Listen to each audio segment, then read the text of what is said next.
Halo teman-teman semua, perkenalkan nama saya Wayan Bella Paramita. Saya dari Fakultas Hukum dan Ilmu Sosial, jurusan Ilmu Hukum. NIM saya 821223557. Di sini saya akan menjelaskan beberapa jenis komputer atau notebook yang cocok untuk pekerjaan yang akan saya jelaskan pada hari ini. Jadi pekerjaan yang pertama yaitu content creator. Jadi seorang content creator itu adalah seorang yang memiliki banyak ide, yang memiliki banyak sekali kreasi-kreasi unik yang akan dikembangkan melalui sebuah content creator yang akan mereka bagikan ke dunia maya. Misalnya bisa dia upload dari YouTube, Instagram maupun sebagainya. Jadi seorang content creator ini pasti memerlukan suatu komputer atau notebook yang digunakan untuk ia menyimpan video atau mengedit videonya dan juga membagikan videonya ke YouTube ataupun ke media sosial lainnya. Jadi di sini aku sudah coba googling dan browsing kalau komputer atau laptop yang cocok untuk content creator yaitu merek Acer Concept D7. Jadi laptop ini mempunyai spesifikasi mulai dari prosesornya yaitu Intel Core i7 9750H. Terus untuk RAM-nya 16 GB. Untuk storage atau penyimpanannya ini 512 GB. Untuk GPU-nya NVIDIA GeForce RTX 2060 Mobile. Kemudian 6 GB GDDR6 atau Intel UHD Graphics 630. Jadi untuk harga laptop ini yaitu sekitar 34,9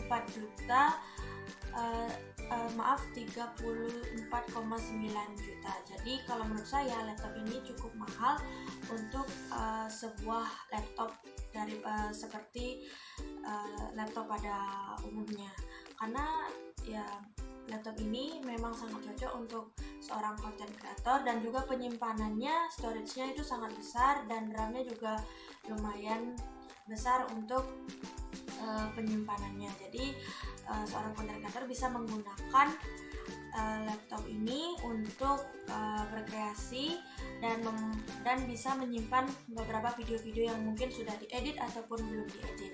Dan juga di laptop ini bisa menyimpan berbagai macam video-video.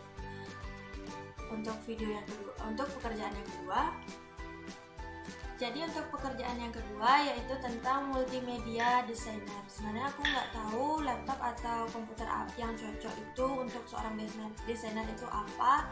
Dan setelah aku cari tahu di internet, ternyata laptop yang cocok untuk seorang multimedia designer yaitu merek Asus VivoBook 15 F512DA. Jadi laptop ini katanya cocok untuk seorang multimedia designer. Untuk layarnya sendiri yaitu 15,6 inci, resolusi Full HD 1920 x 1080 pixel. Untuk prosesornya yaitu AMD Ryzen 3 3200U. Kemudian untuk grafisnya AMD Radeon RX Vega 3 iGPU. Untuk RAM-nya 8 GB. Penyimpanannya atau storage-nya 128 GB SSD. Nah, untuk harga dari laptop ini itu berkisar seharga 6 juta 7 juta ribu rupiah.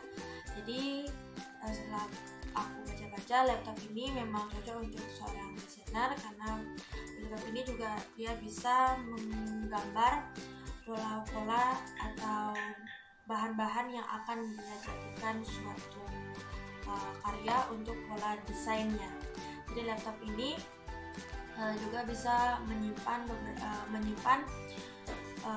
karya-karya yang sudah dibuat oleh seorang desainer di dalam laptop Asus VivoBook 15 F512DA ini. Untuk pekerjaan yang ketiga, jadi pekerjaan yang ketiga adalah seorang arsitek. Jadi seorang arsitektur itu juga memerlukan yang namanya sebuah laptop ataupun komputer untuk bisa menggambar pola-pola bangunan yang konsumennya inginkan. Jadi laptop atau komputer yang cocok untuk seorang arsitek yaitu merek Acer lagi, yaitu dengan tipe konsep D3 Easel Pro. Dengan memiliki spesifikasi yaitu yang pertama layarnya 14 FHD IPS 340 nits 100% sRGB. Untuk prosesornya sendiri yaitu Intel Core TM i7 10750H prosesor. Terus untuk grafik cardnya yaitu Nvidia Quadro T1000 atau 4GB GDDR6 FRAM. Untuk storage-nya itu 1TB PCLE Gen 3 8GB atau SNVMe. Untuk konektivitasnya yaitu Intel Wireless WiFi 6 AX201 dengan MIMO plus Bluetooth 5.0. Untuk portnya sendiri yaitu 1 kali HDMI, 2 kali USB 3.0 Gen 1 Type A, 1 kali USB 3.2 Gen 2 tipe C. Baterainya 4 sel LiLON. Jadi untuk laptop ini yaitu layarnya sendiri dapat diangkat agar nanti dapat menghadap ke arsiteknya agar bisa digunakan untuk melukis menggunakan stylus yang tersedia pada Angel yang sulit diraih pada laptop umumnya. Jadi stylus di sini tuh semacam pensil gitu di laptopnya supaya nanti bisa digambar melalui layar laptopnya. Jadi seorang arsitek itu bisa menggunakan stylus ini untuk menggambar nanti di atas laptopnya gitu. Jadi hadirnya laptop ini kan tadi saya jelaskan ada grafik cardnya. Jadi kartu pengolah grafisnya itu dimaksudkan ada di laptop Acer konsep D3 Easel Pro ini. Itu dimaksudkan agar pengguna dapat agar arsiteknya ini dapat membuka berbagai jenis aplikasi desain 3D dan termasuk aplikasi arsitek hingga model-model bangunan itu, model-model arsitek itu yang 3D. Jadi untuk harga laptop ini yaitu kalau menurut saya sih lumayan mahal, yaitu harganya sekitar 26 juta rupiah. Jadi memang tidak salah sih, laptop ini sangat lengkap sekali di dalamnya, fitur-fiturnya juga sangat lengkap dan sangat mudah untuk seorang arsitek menjangkaunya, apalagi sudah ada yang namanya kartu pengolah grafis atau grafik cardnya yang bisa digunakan oleh seorang arsitek mencari desain-desain yang 3D untuk menggambar pola arsiteknya itu. Jadi untuk pekerjaan yang keempat yaitu adalah seorang gamers. Nah, jadi ini kan sudah banyak yang kita ketahui, sudah lazim gitu kan tentang seorang gamers ini. Jadi seorang gamers ini adalah orang yang sangat senang sekali bisa berkreasi di dalam dunia games dan juga mungkin saja bisa banyak punya teman dari dunia games ini. Jadi seorang gamers ini juga perlu sekali menggunakan laptop atau komputer. Jadi selain main di HP itu main game juga bisa di laptop atau komputer supaya bisa luas juga ngelihatnya kan. Kalau di HP kan agak kecil gitu layarnya. Jadi seorang gamers ini perlu juga memerlukan yang namanya laptop atau komputer. Jadi setelah saya cari-cari di internet, yaitu katanya untuk seorang gamers itu ini ada merek yang cocok, yaitu merek Asus ROG Zephyrus G14 atau GA401. Jadi untuk spesifikasi laptop ini yaitu ukuran layarnya 14 inch, resolusi layarnya 1920 kali 180 pixel, untuk OS-nya Windows 10, nomor prosesornya itu Ryzen 9 4900HS, kemudian untuk RAM-nya 16 TB, kapasitas HDD-nya 1 TB, kartu grafisnya AMD, tipe kartu grafisnya itu RX Vega 8i GPU.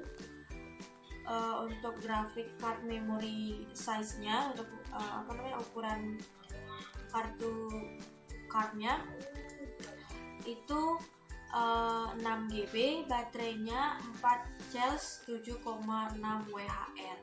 Jadi setelah saya baca lagi, karena laptop ini itu dijamin tidak macet-macet pada saat seseorang bermain games di laptop ini. Jadi laptop ini sangat cocok untuk seorang gamers gitu ya. Jadi di antara tipe-tipe laptop yang lain, jadi laptop ini katanya yang terbaik untuk bisa bermain games gitu. Sebenarnya saya juga tidak tahu yang mana yang cocok, tapi setelah saya cari-cari semuanya, ternyata laptop ini katanya yang pas untuk bermain games atau yang bermain games online itu.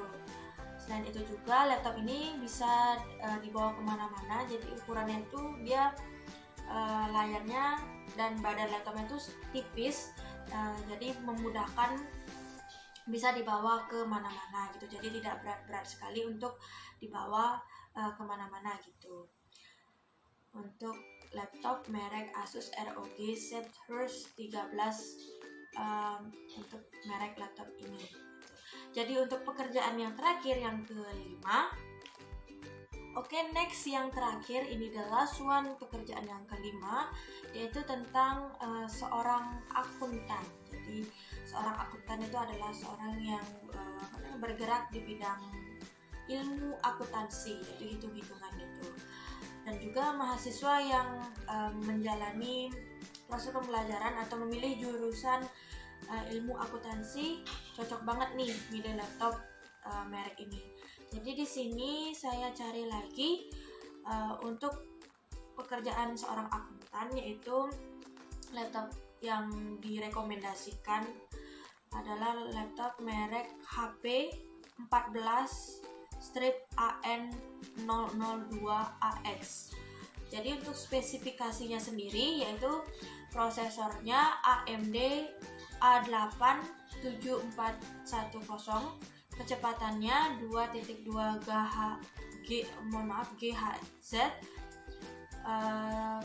GHz, strip 2.5 GHz. Untuk FGA-nya AMD R5 M430 2GB. Untuk HDD-nya 500 GB SATA, RAM-nya 4 GB. Untuk ukuran layarnya sendiri 14 inch. Aksesoris di dalamnya itu ada DVD RW atau BT atau CAM atau CAM. Sistem operasinya itu Windows 10. Untuk harganya itu sekitar 5.245.000 rupiah. Jadi setelah saya cek lagi, katanya laptop ini itu cocok untuk pekerjaan akuntan, karena laptop ini juga seperti bentuknya itu seperti laptop pada umumnya, bisa dibawa kemana-mana dan bisa juga untuk digunakan untuk bekerja atau mungkin membuat tabel-tabel hitungan-hitungan dalam akuntansi, itu juga bisa untuk menggunakan laptop ini. Oke teman-teman, sekian dari aku tentang penjelasan komputer atau laptop yang cocok untuk pekerjaan tadi yang saya jelaskan. Mohon maaf jika ada salah kata, karena saya juga tidak tahu apa-apa saja laptop atau komputer yang cocok untuk pekerjaan 5 yang saya sebutkan tadi. Sumber yang saya cari semua ini adalah dari internet, saya cari dan saya baca. Saya baca yang cocok untuk pekerjaan di bawah ini. Jadi sekian dari saya, terima kasih. Lanjut ke video selanjutnya.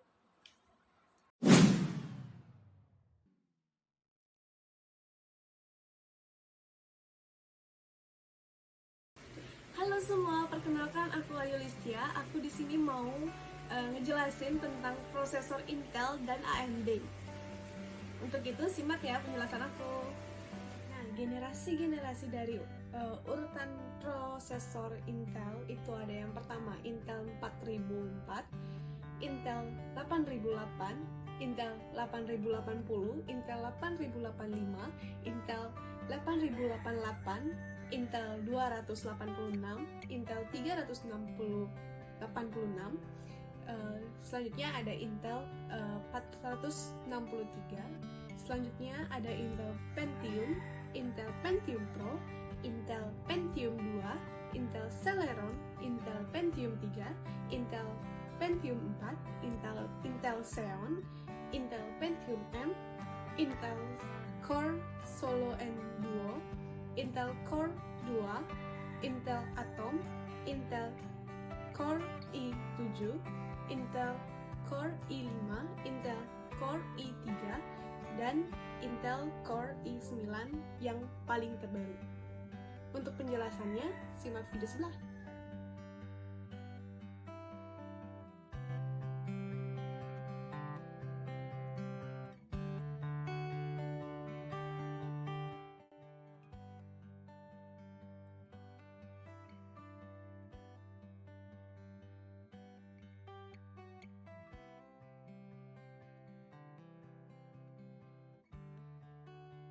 Nah, selanjutnya aku mau nyebutin AMD, jenis prosesor AMD yang dari terendah sampai yang ke terbaru. Yang pertama itu ada AMD K5, AMD K6, AMD Duron, AMD Athlon, AMD Athlon 64, AMD Athlon 64FX, AMD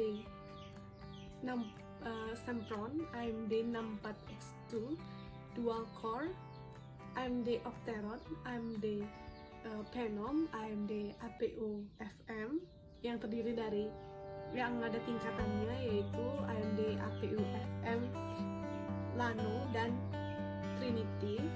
Terus selanjutnya ada AMD Cadiz, AMD EPYC, dan AMD Ryzen untuk versi yang terbaru.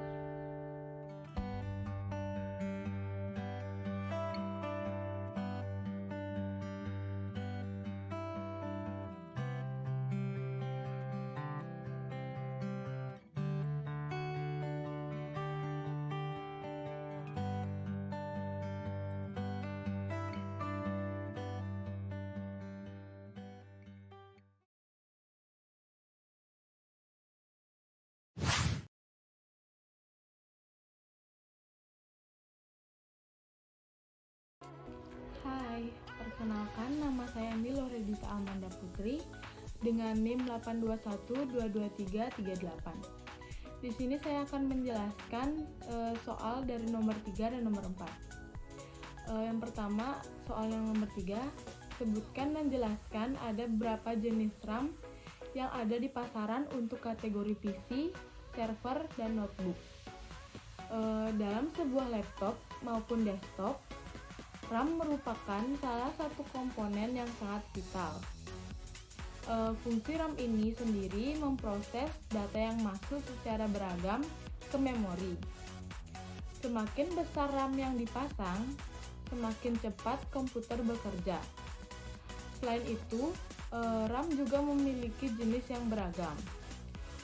Beberapa jenis yang saya ketahui yaitu pertama ada SDRAM, DRAM, RDRAM, SRAM, EDORAM, FPM RAM, dan masih banyak lagi.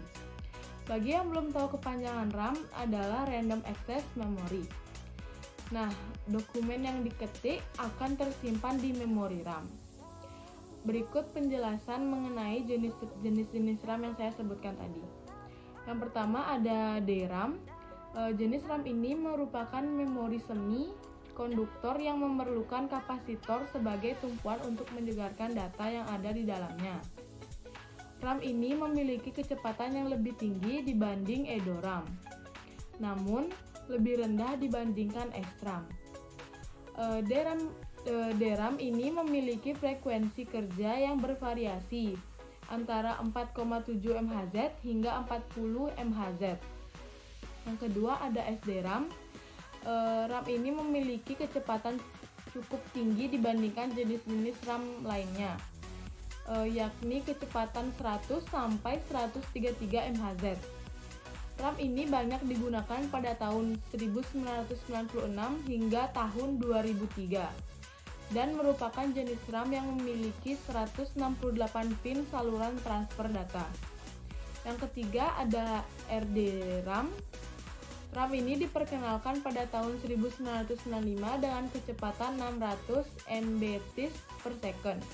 Pada tahun 1997, kecepatan RDRAM meningkat hingga 700 Mbps dan tahun 1998 menjadi 1,6 Gbps. RAM ini awalnya dikembangkan untuk komputer dengan prosesor Pentium 4 untuk keperluan perangkat gaming. Slot memori untuk RDRAM ialah 184 pin. Yang keempat ada SRAM. Didesain menggunakan desain cluster 6 transistor untuk menyimpan setiap bit informasi. RAM ini hanya tersedia dalam kapasitas kecil dan digunakan untuk bagian yang benar-benar penting. Kecepatan SRAM mampu mengimbangi kecepatan prosesor 500 MHz atau lebih. Yang kelima ada EDORAM. RAM ini dikembangkan pada tahun 1995 dan memiliki kemampuan yang lebih cepat dalam membaca dan mentransfer data dibandingkan dengan jenis-jenis RAM lain. Untuk slot memori, EDORAM ialah 72 pin. Yang keenam ada FPM RAM. Jenis RAM ini merupakan bentuk asli atau bentuk awal dari DRAM. Laju transfer maksimum untuk Change L2 mendekati 176 MB per detik. FPM bekerja pada rentang frekuensi 16 MHz hingga 66 MHz dengan akses waktu hingga 50 ns. Yang ketujuh ada flash RAM, merupakan jenis memori berkapasitas rendah yang digunakan pada perangkat elektronika seperti TV, VCR, hingga ponsel lama. Memori ini dipasang pada perangkat yang memerlukan refresh dengan daya yang kecil. Yang kedelapan ada FGRAM, biasanya digunakan untuk menyimpan kandungan pixel bagi sebuah paparan grafik. Penggunaan chip ini akan memberikan performa video yang baik dan mengurangi tekanan pada CPU. Yang kesembilan ada DDR SDRAM. RAM ini menjadi salah satu yang memiliki kecepatan yang sangat tinggi. RAM ini mampu menjalankan 2 instruksi sekaligus dalam satuan waktu yang lama. Yang ke-10 ada SODIMM. Ini tuh jenis memori yang digunakan pada perangkat notebook. Jenis memori ini biasanya mengikuti perkembangan RAM untuk komputer desktop. Lanjut ke pertanyaan yang kedua, apa saja yang harus diperhatikan ketika ingin mengupgrade RAM dan media penyimpanan dari suatu notebook atau PC. Hal yang perlu diperhatikan sebelum mengupgrade RAM, yang pertama ada ketahui tipe RAM dan motherboard. Yang kedua, slot RAM yang tersedia. Yang ketiga, ketahui apa tipe dan frekuensi RAM. Yang keempat, OS laptop yang digunakan. Yang kelima, perhatikan nomor seri RAM. Yang keenam, kapasitas RAM. Yang ketujuh, ketahui soket yang digunakan. Yang terakhir, gunakan head spreader. Terima kasih.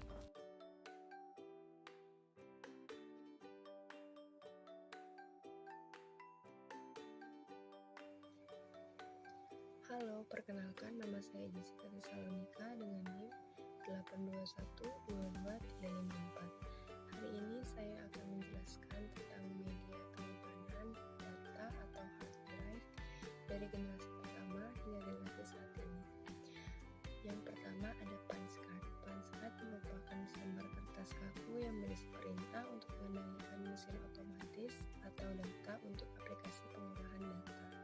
Media ini ditemukan oleh Basil Basan pada tahun 1725 dan media ini digunakan sampai tahun 1970. Yang kedua ada punch tape. Orang pertama yang mengetahui penggunaan paper tape yang biasa digunakan untuk mesin faksimile atau mesin telegram tahun 1846 bernama Alexander Bain.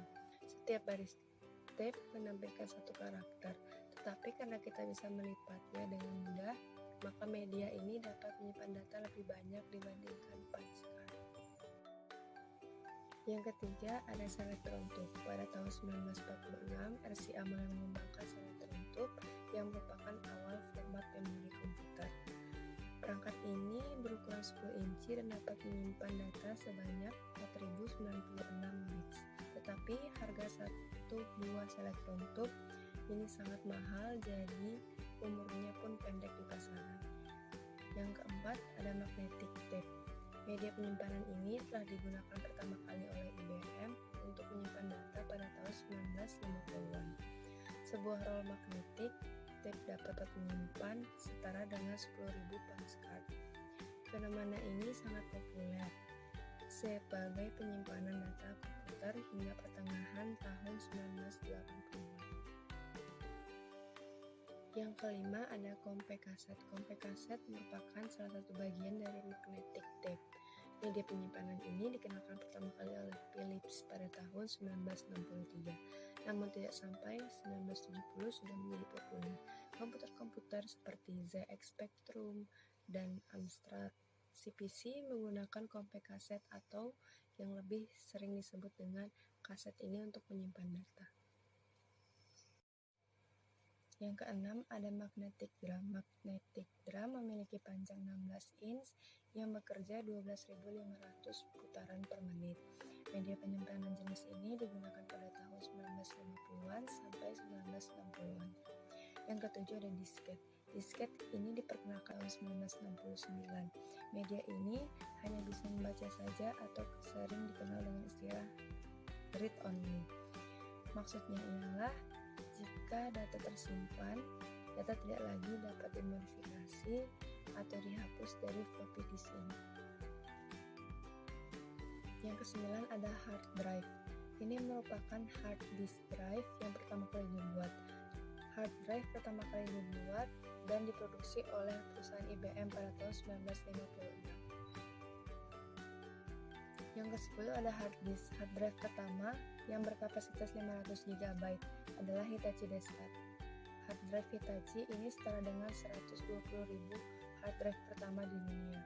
Media ini menjadi terkenal karena harganya yang lebih murah serta kapasitasnya yang menjauhi hard drive pertama milik IBM. Selain itu prosesnya juga lebih cepat. Yang ke-11 ada Laserdisc. Tahun 1958, media lain bernama Laserdisc berhasil ditemukan. Dan pada tahun 1972, untuk pertama kalinya video disc didemonstrasikan kepada publik. 6 tahun kemudian, sekitar tahun 1978, media ini telah tersedia di pasaran. Yang ke-13 ada memory card. Memory card pertama kali dikeluarkan pada tahun 1990-an. Memory card mengalami evolusi yang cukup besar dari segi ukuran dan besar data penyimpanan. Media ini biasa dipakai pada device atau alat elektronik yang bersifat praktis atau portable seperti ponsel atau kamera. Yang ke-14 ada USB flash drive. Pada tahun 1999, Amir Ban, Oron Ogdan, dan Dov Moran menemukan sistem penyimpanan data terbaru, yaitu USB flash drive atau biasa kita sebut flash disk. Tidak seperti memory card yang sering digunakan pada media elektronik portable. Media ini biasanya digunakan untuk memindahkan data dari satu komputer ke komputer lainnya dan untuk menyimpan data komputer sebagai backup atau cadangan. Yang ke-15 ada external hard disk. Fungsi dari external hard disk ini sama seperti hard disk biasa. Bedanya, media ini bisa dibawa kemana-mana tanpa harus membongkar komputer kamu. Biasanya, media ini juga digunakan sebagai media penyimpanan data cadangan sama seperti flash disk. Yang ke-16 ada SSD atau Solid State Drive. SSD sendiri adalah media penyimpanan berbasis chip flash yang berjenis non-volatile memory. Non-volatile memory memungkinkan data tersimpan di SSD tidak hilang meski aliran listrik terputus. Sekian penjelasan dari saya tentang media penyimpanan atau hard drive dari generasi pertama hingga generasi saat ini. Selanjutnya saya akan kembali menjelaskan tentang perbedaan NVIDIA Quadro, NVIDIA GeForce, dan AMD Radeon. Yang pertama adalah NVIDIA Quadro.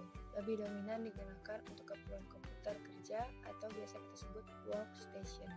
Quadro dikhususkan untuk kerja grafis editor, 3D editor, dan berbagai pekerjaan aplikasi-aplikasi grafis yang memerlukan render double polygon, yang artinya tanpa backface culling. Yang kedua, NVIDIA GeForce adalah tipe dari NVIDIA yang seringkali kita temui daripada tipe Quadro. Bagi Anda pecinta gaming yang ingin bermain game dengan kualitas kinerja dan visual yang bagus, Anda akan berterima kasih kepada NVIDIA GeForce karena GPU ini memang diproduksi khusus untuk bermain game. Dari segi harga, kinerja, dan visual yang bagus, Anda akan berterima kasih kepada NVIDIA GeForce karena GPU ini memang diproduksi khusus untuk bermain game.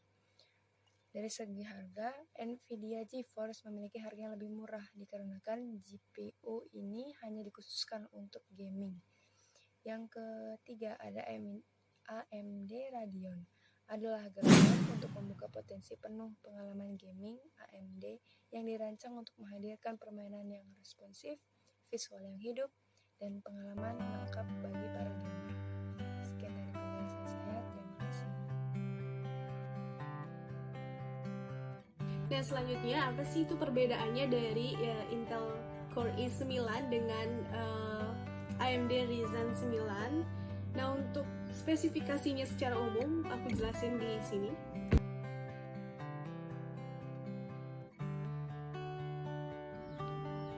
Kesimpulannya, performa lebih unggul itu jatuh kepada Ryzen 9 daripada Intel Core i9 karena Intel Core i9 itu mempunyai integrated graphic, sedangkan si Ryzen 9 itu harus menggunakan VGA terpisah karena tidak ada integrated graphics.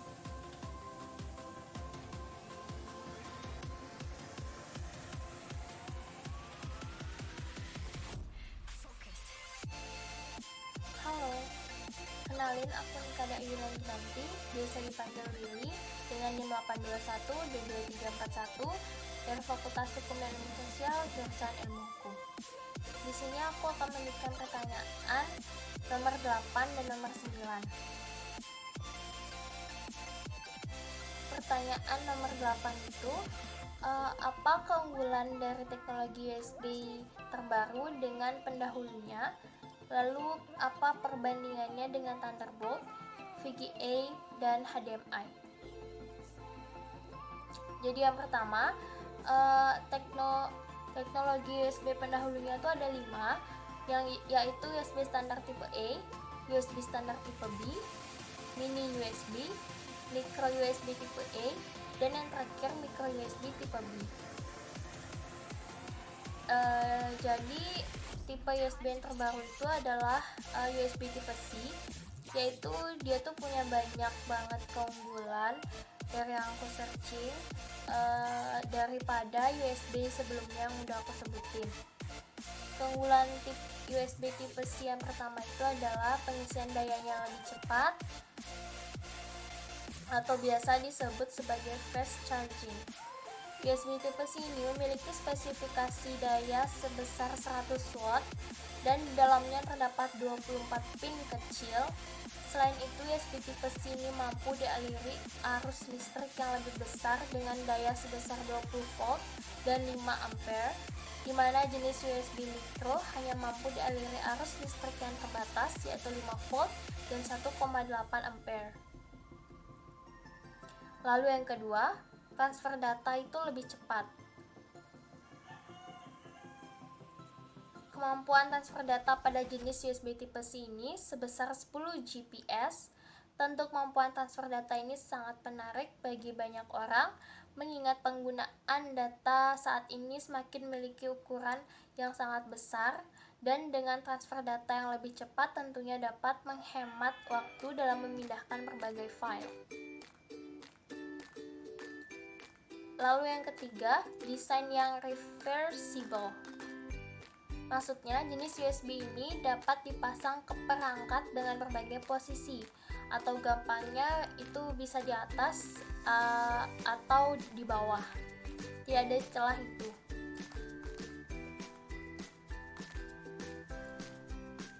Lalu yang keempat, bersifat fleksibel. Jenis USB tipe C ini dinobatkan menjadi universal serial bus yang memiliki fitur fleksibel. Maksudnya USB tipe C bisa digunakan untuk banyak hal, tidak hanya untuk transfer data atau mengisi daya. USB tipe C ini juga mulai menggantikan jack handphone. Bahkan di kemudian hari bukan tidak mungkin jika USB tipe C bisa menggantikan fungsi dari kabel konektor lainnya. Lalu yang terakhir, mampu menampilkan gambar resolusi 4K. Keunggulan USB tipe C selanjutnya ini jadi bisa menampilkan gambar dan suara ke perangkat yang lebih besar seperti televisi. Selanjutnya saya akan menjelaskan perbandingan dari Thunderbolt, VGA, dan HDMI. Yang pertama, perbandingan USB tipe C dengan Thunderbolt, yaitu dilihat dari segi desain dan spesifikasi.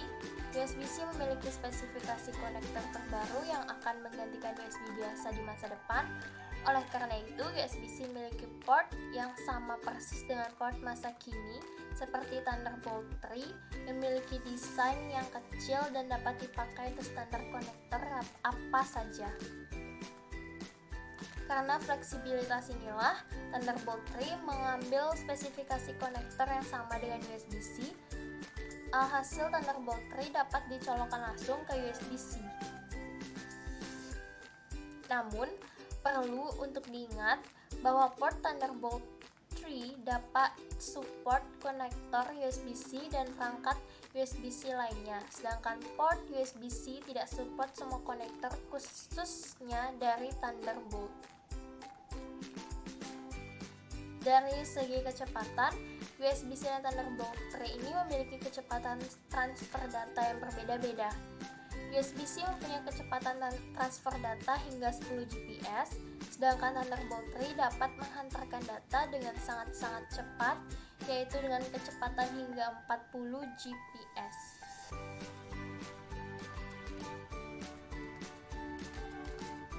Lalu, selanjutnya, perbedaan USB-C dengan VGA. VGA sendiri itu adalah port yang paling tua sejak pasar meninggalkan generasi CGA dan EGA, digunakan di era tahun 90-an dan teknologi monitor di tahun tersebut lebih banyak menggunakan monitor tabung. Intinya, VGA itu adalah port dari digital ke analog. Sinyal gambar yang dikirim ke monitor amat sangat terbatas dan hanya untuk menampilkan gambar saja, bahkan pada frekuensi tinggi. Kabel VGA tidak mampu membuat tampilan gambar lebih jernih seperti USB-C. Lalu sebelum baca lebih jauh, port VGA adalah port analog namun masih mampu menampilkan gambar untuk 1080p. Tapi kualitas gambar yang ditampilkan bila dipaksa naik adalah kurang dari 1080p. Tapi VGA itu masih mampu menayangkan resolusi monitor sampai 2048 dikali 1546.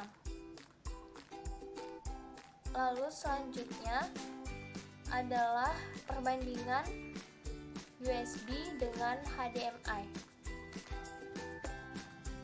HDMI atau yang berarti High Definition Multimedia Interface, yaitu teknologi yang mentransmisikan data suara dan video yang tidak terkompresi dari satu perangkat ke perangkat lainnya.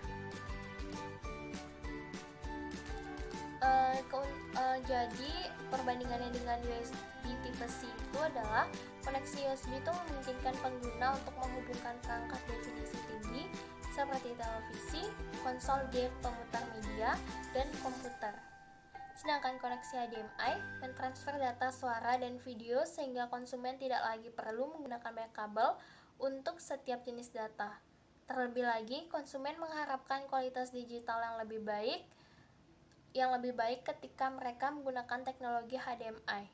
Karena koneksi HDMI tidak memadatkan dan mendekompresi data antar perangkat. HDMI itu menjelaskan jarak efektif kabel HDMI pada 10 meter atau sekitar 30 kaki. Menurut organisasi, beberapa produsen menciptakan kabel HDMI yang lebih panjang dan masih efektif atau menggunakan perangkat keras seperti repeater dan amplifier untuk memperpanjang jarak ini. Namun, tidak jarang kualitas HDMI memburuk dengan kabel yang panjang.